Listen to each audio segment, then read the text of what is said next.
So when two groups can no longer mate with each other and make fertile offspring, they are considered separate species. It's called speciation.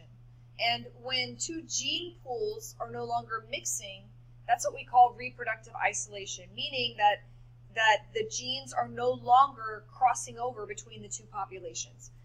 And so common question, you might see something about what makes two organisms the same species, as opposed to, say, being in the same genus but being different species, is that they have to come in contact with one another, live together, and they have to produce fertile offspring.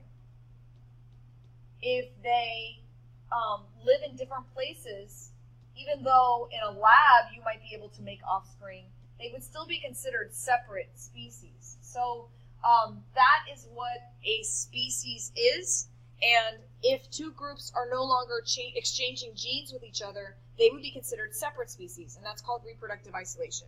So there are two general categories of reproductive isolation. This would be something on a test that you might have to match a definition or an example to the word.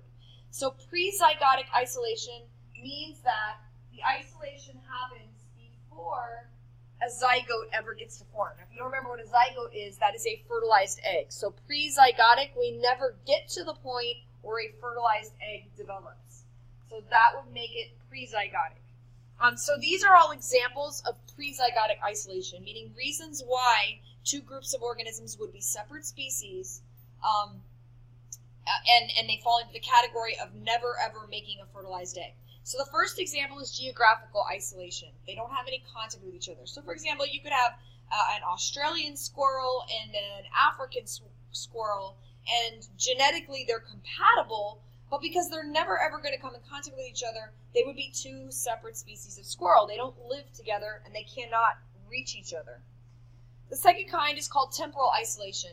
This is where two different groups of organisms mate at different times of the year. So they may even live in the same area. For example, you could have two groups of frogs, and one of them comes into their breeding season in March, and the second species comes into its breeding season, let's say, in May. Even though they're hopping right past each other, the males of one are never going to fertilize the eggs of the females of the other species because they're not mating at the same times of year. And yes, this could be a genetic thing, because some people were like, well, isn't that just sort of a behavior? But keep in mind that there are genetic components to that. They have a gland in their head called the pineal gland that is responsive to light. And that response to length of days might stimulate them to make more of particular hormones that then bring them into their season of mating. And again, that would have a genetic component. Another one is behavioral isolation. It could be that the organism develops a particular courtship ritual, and the females of one species do not recognize the song or the dance or whatever it is of the male from the other species. So you can see this in birds. Some birds have very distinct courtship rituals. This, again, could have genetic components and behavioral components. We know that birds, if you were to find a bird and raise it yourself, and it was a bird that typically sings a particular song to get a mate, if that bird never hears the song when it's young, even if you release it into the wild later, it'll never be able to get a mate because it will not be able to sing the appropriate song. But the singing behavior also has a genetic component that stimulates them when they are going to sing. So if two groups don't recognize each other's courtship rituals, they would be considered separate species, even though they may be genetically compatible. The next one is mechanical isolation. You could have a situation where these two groups become so different from each other that they physically cannot mate. There are two species of snails. One of them, their shell curves to the right, clockwise, and the other one, their shell curves to the left, counterclockwise, and because of the way their shells curve, they literally can't wrap their bodies around each other to match up their sex organs and mate. So mechanically, you could have two groups that even lived slightly apart from one another, and one over time genetically became much bigger than the other, and now one's too big to mate with the other. So that's called mechanical isolation. And then gametic isolation, meaning that the sperm and the eggs, they just can't fuse together. You might see, for example, fish, and they live in the same area, and the male of one species will squirt his sperm onto the eggs of the female because they mate externally. So he'll release sperm, and they'll land on the eggs, but the sperm and eggs are not compatible, so they never fuse together. And so this would be called Comedic Isolation.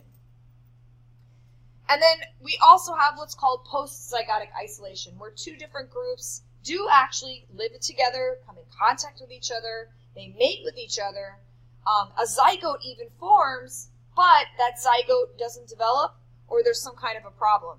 So if the zygote doesn't develop, again, you can see this with certain species of fish where the male and the male fertilizes the female's eggs, but for whatever reason, the developing embryos die.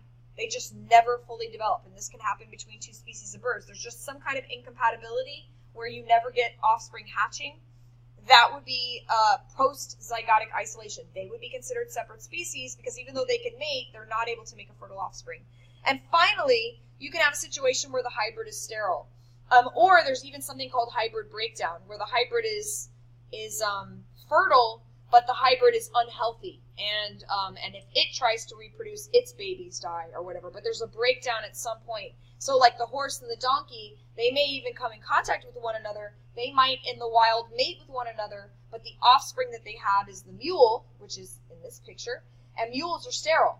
Therefore, you can never have a population of mules that propagates and continues the line. It ends with the mule, and so they would be considered separate species.